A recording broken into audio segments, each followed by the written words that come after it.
हाय दोस्तों, देखिए हम आए हुए हैं छत पे। ये देखिए कितना कपड़ा मैंने फैला रखे हैं। तो दोस्तों मैंने सारा काम कर लिया। तो आप लोग हमारा वीडियो ज़रूर देखना, ठीक है। ये देखिए मेरे पति मुझसे गुस्सा है, मुझे समझ में नहीं आ रहा है। 2 दिन से वो गुस्सा है, नाराज है मुझसे। कह रहे हैं मनीषा तुम मुझसे पहले जैसे प्यार नहीं करती है, बताइए।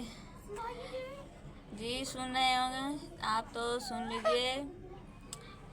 हम आपसे बहुत प्यार करते हैं, एकदम दिल से प्यार करते हैं।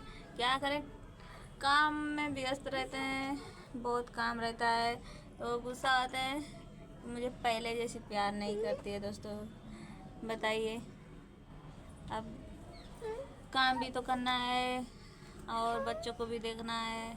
क्या कोई मैं उठवाऊँगा कि सीना चीर के दिखा दूँ कि मैं कितना आपसे प्यार करती हूँ, बताइए।